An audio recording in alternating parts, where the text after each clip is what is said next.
Thank you everyone for coming to our presentation here today. So we're going to be talking about the modern finance function and really focusing on three key trends that Nick and I have seen emerge over the series of the last few years, and in particular over the last year at some of the various conferences that we've been presenting at and gathering information from, as well as from our clients. Those trends, transformation, upskilling, and of course, AI, right? Everybody's talking about AI. We will be talking about that a little bit today, but we are going to be trying to take a little bit more of a pragmatic approach with how this is really driven by the finance tech stack, along with these other trends here. If you want to hear all the shiny things about AI, feel free to stop by our booth. I'm sure our sales guys would love to talk to you about that. One other thing too, real quick, just we're gonna have a couple of live polling. So if you have your cell phone ready, we're gonna have some QR scanning going on. So if you have your phone ready, it'll help get some participation going in the presentation. Yep. So I'm Tom Hood. I am a partner and managing director at SC&H in our enterprise advisory and transformation practice. I have around 15 years of experience leading transformation efforts. When my career first started out, my core focus was implementing the Oracle EPM solutions. So Oracle Hyperion, Oracle EPM Cloud. As those engagements became more complex and things began to change and become more interconnected, I've now transitioned into looking at transformation across the finance tech stack, which we'll be going into in more detail here in the presentation. You didn't give our official introduction. So how many people out there have heard of the wet bandits or the sticky bandits? Any Home Alone fans out there? Tom and I like to refer to ourselves as the Beltway bandits. Spend a lot of time around the 495 corridor here. If there's traffic to be found, we will find it. So we spent a lot of time working together. We're gonna try to have a little fun together going through this. But I have a similar background from Tom, coming up with the working through finance transformation, mainly on the planning and forecasting side. And around 6 or 7 years ago at SC&H, helped stand up our data analytics, automation, and analytics solutions practice, which is really armed at bringing technology that's outside of the core kind of finance tech stack to finance and accounting organizations to help them with efficiency, automation, pretty much analytics, anything under the sun there, we're helping the clients with now. Yep. Just a little bit of background about SC&H. I like to say we're the best damn consulting firm you probably never heard of. We're structured much like a Big Four organization where we have traditional CPA services like tax and audit, but Tom and I do run our advisory and transformation group, which you can kick to the next slide, is really focused across everything to lead a successful transformation project. So this includes standing up a transformation program management office, starting with things like how do we even get a roadmap of how we should prioritize our transformation? Is it really a technology issue or do we need to change process? So we come in up front, help advise clients on the right path to move forward, doing things like setting up a proper chart of accounts, which we now refer to as an enterprise data model, because that's really expanding outside of the financial tech stack, all the way through implementation. So we work with the leading products like Oracle and OneStream to help our clients through the actual implementation phase, along with the leading cloud infrastructure platforms out there too, like Microsoft and Snowflake, Power BI. Cool. All right, now that we got the intros out of the way, so we want to dive into our first poll here. This is a poll that we've been doing at the various conferences that we've been speaking at. What we want you to do is scan the QR code and then select the top 5 trends that are most important to you or that are impacting you the most. We'd like to try to see how these trends are evolving over the months as the year goes through to see really what's coming next here. So as you guys start entering those in, we should see the live results coming through.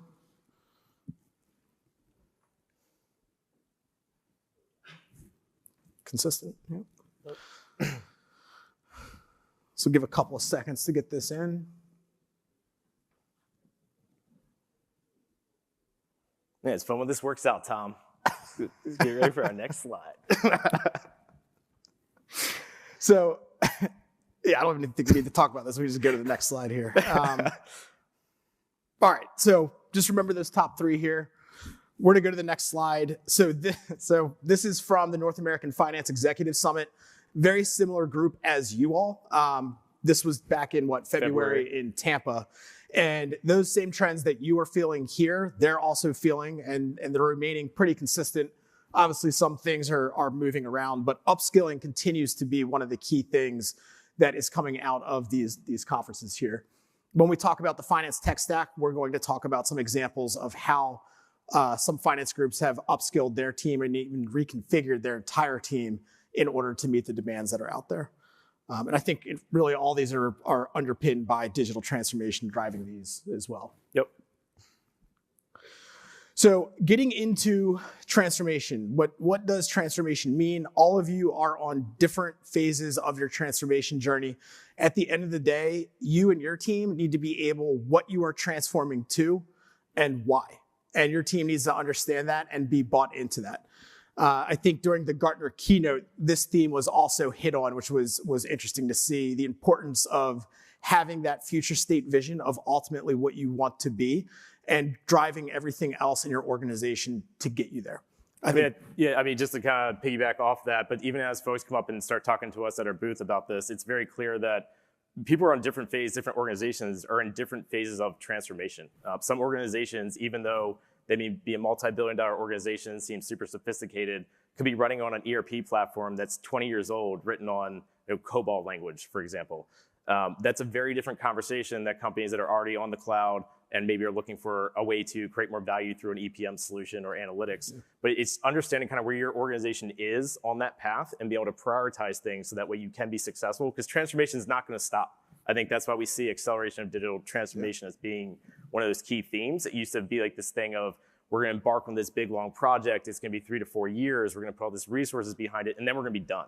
Well, that's not going to happen. I mean, we have things like AI now that come in and disrupt that, need to figure out how to incorporate that. A few years ago, it was cloud technology, right? So those things are going to continue to evolve. We have to get better and define those goals so we can be successful over the course of time.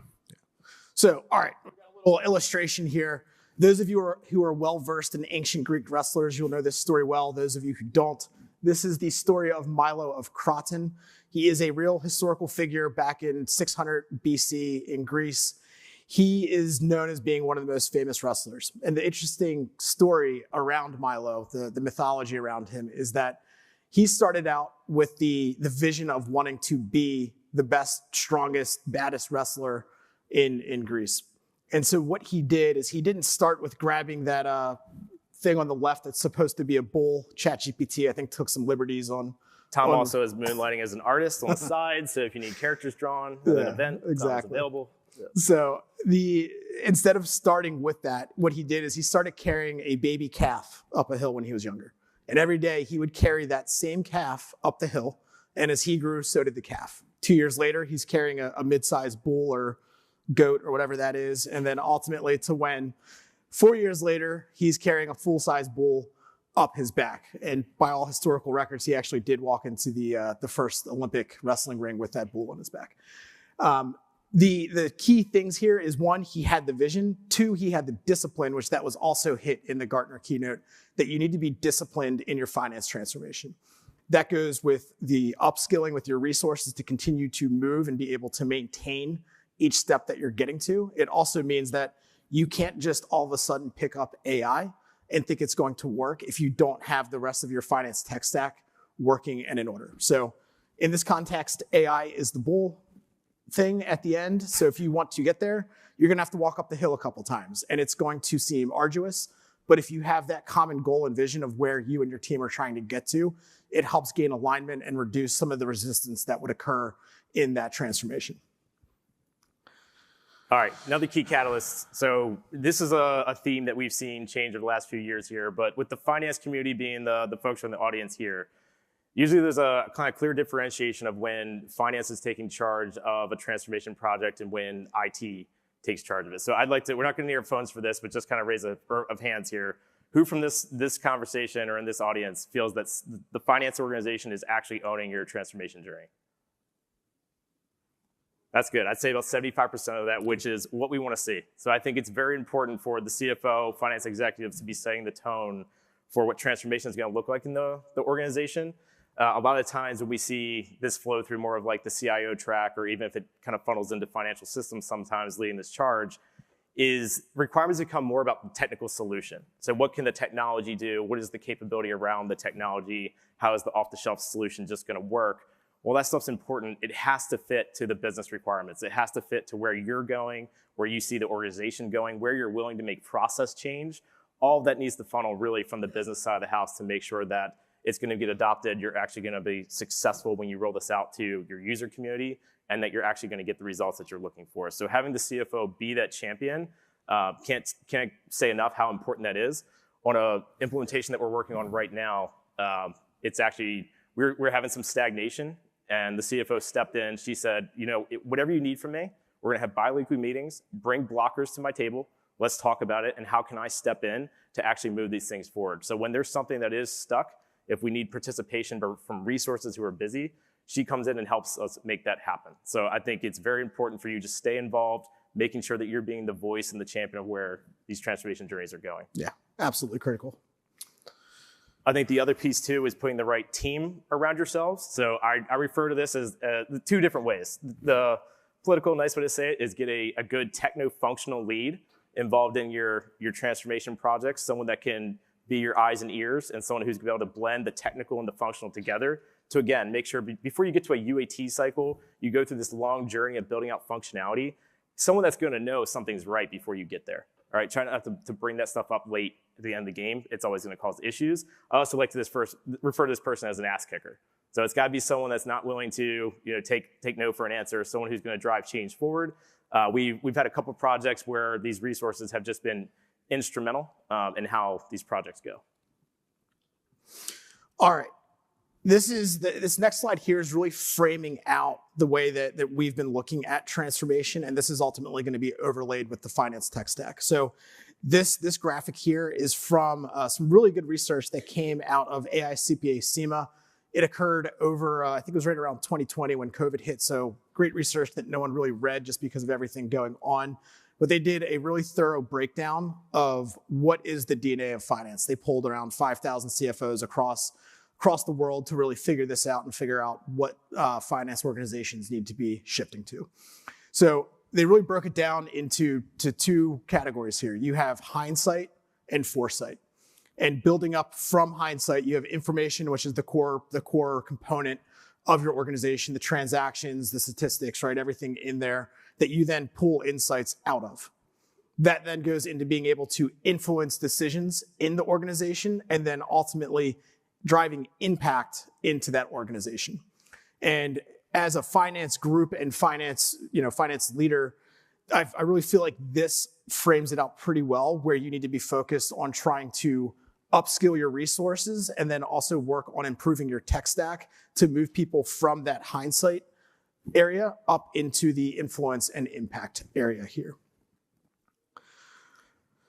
I think some additional kind of metrics here that have been gathered. This actually came from a Gartner poll a few months back. But really just take a look at the top four of where CFOs looking or drive change. We had on that last screen kind of like the moving to the value creation. How do we create impact? All the things in the top there are the tools necessary that you're going to need from your finance tech stack in order to achieve those and to do it at scale and speed. Right? So having your defined metrics, having ways that you can actually analyze those on a month-over-month, year-over-year basis at your fingertips. How can we reforecast? How can we do scenario modeling? Having a strategy so that way we know what data is good, what data is not good. So emphasis on data quality. All this is super important to get to the next one on the list, which is focusing on enterprise growth. So if you're going in and you're trying to guide, whether it's your BUs, kind of your revenue side of the house or where they're focusing, where investments are going to be made, all those things, having them in a cohesive manner at the top there is what's going to enable you to actually do that. Yep, absolutely. And then just keep in mind the metrics, analytics, and reporting and planning and budgeting and forecasting here. For the next slide, we had mentioned this concept of the finance tech stack, or it's not really a novel idea, but the way that we are breaking this down is we're looking at, you have your ERP and your source systems, which going back to the DNA of finance, that's really that information hindsight area. To then you have the enterprise performance management set of tools, which this is going to be your Oracle EPM, your adaptive insights, OneStream solutions like that. And then you have the data solutions down below, which goes across really that information and insight and beyond there. For finance, I think the key areas that you need to be paying attention to and why we have the two blocks here, EPM and data solutions expanded a little bit, is these are the most important tools that you need to be working on, improving and building out and driving adoption in your organization to really take the information that's in your organization and truly enhance it, right? And take it to the next level. So planning, budgeting, and forecasting was a top area of focus for CFOs inside of EPM, the planning and budgeting tools that are out there. huge area for improvement that we're seeing at clients and prospects is the EPM platforms are typically underutilized. And what I mean by that is typically it's put in for corporate to submit their information. Maybe ops is submitting their budget and forecast, but they're not truly doing it in a way that is driver-based and really enabling them to have an integrated planning process throughout there. And we'll go into an example about this shortly, but I'll pass it to Nick just to talk about the data solutions here that wrap around all this. Yeah, I mean, I think when we take a look at this slide, it kind of helps put in perspective as you're walking around the exhibit hall and you see all these different vendors with different products, kind of like where they all fit together. So I think that what we're trying to do, especially, is create a finance data ecosystem that is actually working together in a harmonized fashion. So when we think about like our ERP solutions, which are ingrained in your business, they're the operational way that you're capturing transactions, that's going to be the core of if you're trying to drill down to get to the lowest level of detail, you're going to need to do analysis at that level. But it's also important now to find ways to integrate that into the EPM solution to drive that value in automation. So I mean, historically, it used to be taking trial balance exports and using a flat file to import that into an EPM solution. Well, how can we do that in a more automated way? It's by putting the data ecosystem around the EPM solution, the ERP, so that we pull data out at a transactional level and we always maintain that grain in case you want to be able to drill back and analyze it, but we can summarize it and get it into the EPM tool at the right grain of detail for, again, actual forecast plan, variance analysis, and doing some of the more detailed planning activities that Tom was mentioning there. Yeah. I think another big aspect, just before you dive a little deeper on EPM, from the data solution side is, I mentioned this earlier, thinking about an enterprise data model. So I think in the finance and accounting space, everyone thinks about it as their chart of accounts, and again, how you capture transactions.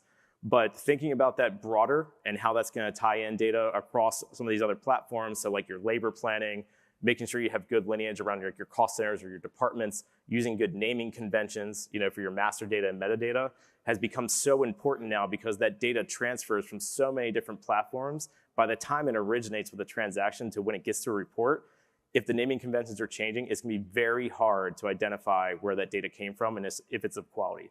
So I think emphasizing this stuff up front, making sure that you're involving, whether it's your IT teams, if you can bring some of these skill sets in-house to the finance and accounting teams as well, to focus on the data aspect to make sure that that's right, and it's not something you have to think about, will really allow you to accelerate some of the other things that the EPM solutions can do. Yeah. The other area to just call out too is embedded AI. So here's our AI talk right now. This is really the extent of it that we're going to hit. AI is in these solutions today. It is being embedded in there. If you are on a cloud solution, it is going to get better and better every day. But for you to truly be able to use it, you need to have in place really what Nick was talking about with the enterprise data model. You need to have the right level of granularity in your solutions to really take advantage of AI. Or instead, right, if you're able to do that, you don't have to worry about going and bolting on other solutions or creating an additional mess inside your ecosystem. So that's going to be a core point of focus. Yeah, good. Yeah, I was going to go into the client example here. You want to go ahead? Yeah, go for it. All right, we're going to go for it. All right, so on the EPM space, we're going to go through just an example here of a client that did this journey really well to deeply use really all the solutions that are up here in the EPM area. So they're a large hotel company. They have around 2,500 properties, 700 that they own around the world. Nick and I worked with them over a series of years, and they had a very disciplined approach to how they were going to go from their ERP and fully roll out their EPM solution across all of their key planning processes. Starting with close consolidation for all of their external reporting they had to do, they went with that. They then put in a planning and budgeting solution for corporate and consolidated hotel reporting.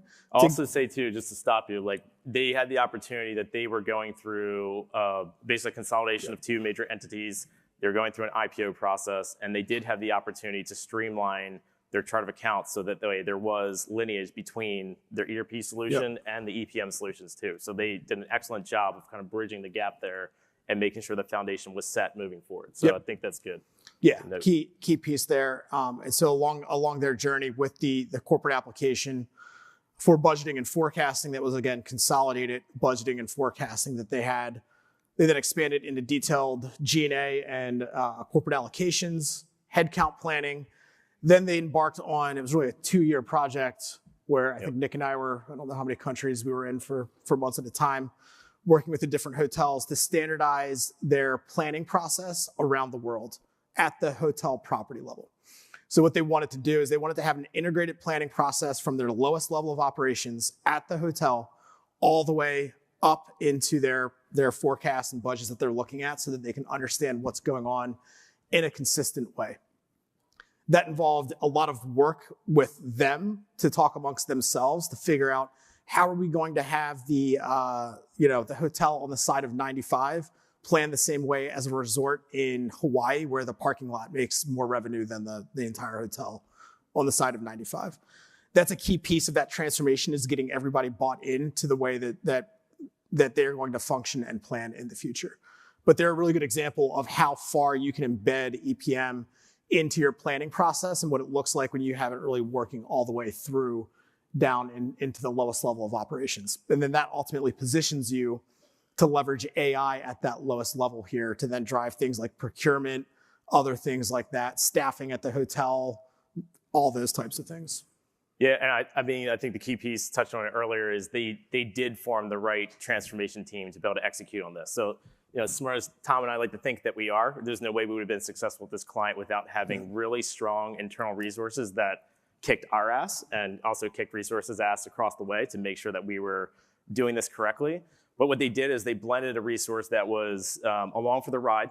She was there for the first kind of ERP implementation and the initial kind of corporate rollout.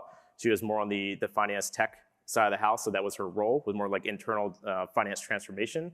And then when we actually got to the operational planning, we pulled in a resource who was their VP of their Americas West region. So someone who was not as fluent in the technology solutions, but knew hotels in and out. She knew how they planned, knew monthly cycles, where they were going to run into pitfalls, blended those two resources together, and they were the key champions that we worked with on a daily basis to make sure that this solution was actually going to hit home when we were traveling around the world and showing this to the people for the first time. Also, weren't afraid to make some change happen. So we actually flew resources in around the world, had 30 people together in a room like this, where we went through a driver-based model that probably went through about 1,000 different accounts in their P&L to come up what could be driver-based, what couldn't. And it was a really efficient use of time. So it sounds like that wouldn't be, and how much input are really people going to have. But by the time that they're involved with that project and vetting that out, by the time they saw it, it really came to fruition. So I think that emphasizes just where the team needs to come into play to make sure that you're putting the right resources in place to drive success. Yeah, absolutely. And I think that just going back to this tech stack here, another important part for you all is really understanding how this is deployed in your organization, so that if there is a new, whether it's an acquisition or whatever, you know what you need to keep or what you already have, and that you can cut out from that organization. Also with again, you go downstairs to the exhibit hall and there's, however many vendors all there saying they do some slice of something similar that the other one does. So you don't end up buying essentially the same software that maybe you already have in place that you can just leverage a little bit more. All right, we have an open-ended poll here. If you all want to scan this, you can just put in, we're just curious to see what you all are thinking some of the biggest challenges are and or some of the biggest opportunities there are within your tech stack. Open-ended question, feel free to type in anything you want here.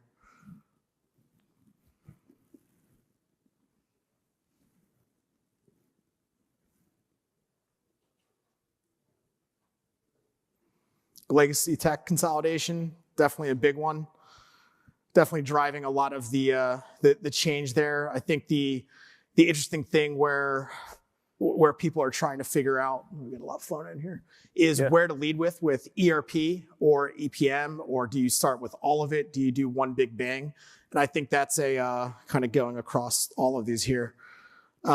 So a theme around data, like emphasis on data quality, prioritization around different work streams, and then consolidation of technology seems to be ones that keep popping up. Yeah. Awesome. So after this, we will, if you're interested, we will have a poll for you to put your email in, but we will consolidate all of the polling and send this out with a summary as well as some of the other themes from the conference. So you can all hear what each other's saying. All right, not gonna spend too much time here. This is just overlaying the finance tech stack, more consolidated across that information to impact. I think we can probably move on here just so we can get through the rest of this. Yeah, no, I think for this one is what we also wanted to hit is just with upskilling being one of the key trends that we keep seeing as well. I think we see this at two different levels. So I'll touch it more from like a resource that you're bringing in to help more with, I would say more like your senior kind of level of bringing those skill sets into your finance organization where you actually have folks that have a little bit more of a technology background or an engineering background. This kind of goes same thing for us as a consulting firm. A lot of the folks that we're hiring out of school, they used to have more of a concentration in accounting and finance and maybe like an information systems degree with it. Everything now is business analytics. So they're coming out with some of these skills where they're actually using things like Python and be able to leverage and process big data and actually augment what your IT or data teams do, but bringing that skill set into the finance organization. And Tom, I think you see this even at kind of a higher level with one of our clients. Yeah, so one of the clients that I alluded to earlier, they were going through finance transformation, and the VP of finance actually stood up an entire new department that rolled up underneath of him and the CFO that oversaw all of the transformation and all of the maintenance and ongoing support across their finance tech stack. And as part of that, they took some of the FP&A resources that were there and retrained them to be essentially more like techno-functional leads within the organization. So they were no longer just focused on directly budgeting, forecasting, handling variance analysis. They were more focused on driving change throughout the organization and taking the tech stack that they have and trying to embed that further into planning processes, further into reporting processes out there. And I think even aside from them, we're seeing a pretty interesting trend where we'll go out and we'll implement an EPM solution. And instead of hiring just a dedicated admin outside, we've seen other examples where FP&A resources have been retrained to be essentially the owner of the budgeting and forecasting solution out there it's worked very well in many cases to have someone that understands the business, understands the criticality of everything going on, but it can be trained up just to handle some of the more technical things like whether it's adding an account or a new entity or whatever, to being able to plan it that quicker and not having to wait to open up an IT ticket or whatever. Yep. Cool. And then one of these things, so as we said, transformation can be different across every organization. You may be starting with, the ERP maybe is more focused on the EPM solutions that we talked about here. But here's kind of just like a framework we'd like to think about as being the foundation of starting any sort of transformation journey, is keeping these things in consideration and making sure that you're planning for it along the way. So we like to make sure that, again, everything from like the data model, this includes governance and making sure the chart of accounts is solidified. If it's not, you're going to have problems downstream. If you still have a legacy chart of accounts where you have everything baked into an account dimension and you got cost centers combined in there, it's going to be very difficult to get to a dynamic reporting solution. So try to address things like that are going to cause bottlenecks down the road up front, bring it forward, get it fixed, and then you can move on to the next thing. So that's what's going to allow you to be successful as we continue to transform. And then just touching on the last piece too, the change management aspect, making sure people are informed, making sure people participate. So, we go through this all the time where we're implementing a new solution. We get to a point where we're designing something and we're trying to get it in front of users. And we are trying so hard to pull information out of them to make sure what we're doing is correct. And we can't get the proper participation. But being a finance leader, making sure people are doing that, providing input, making sure that an implementation partner is going to know upfront what needs to change before it's getting rolled out is going to make or break whether or not this is successful or it's viewed as a successful transformation, which then gets legs to keep going. Yeah. I think, and then one last just point on that, I think you alluded to it earlier in the finance tech stack. You don't necessarily need to completely re-implement your ERP to fix your chart of accounts. Yep. You can do this by looking at either the data solutions that are sitting in your organization with whether it's a data lake or whatever. You can also use that in conjunction with your EPM solution to pilot what that new chart of accounts would look like and really enhance some of the reporting without having to wait 2 years to get that benefit and go through a heavy lift when you're already overburdened by the complications of the existing chart. So that's a great point. That just brought up a thought in my head. But we had a company that we're working with that has 170 different locations, all of which could have unique statutory reporting requirements. So within their unique kind of GL carve-out, they could have very unique aspects to how they operate. But to get to a common reporting framework, we built them a translation hub, which basically takes all of those and maps it to the new common language. So without having to re-implement the entire ERP and go location by location, you can do that in different ways, which still gets you to the point where you have that good common data lineage, you have master data covered, and you get to reporting and analytics faster. Yeah, and that really enabled them to take a more accelerated way of doing this, and then also bring those skill sets. So like data conversion, data reconciliation exercises now all became easier with having a tool like that. Yep. Awesome. Thank you, everyone.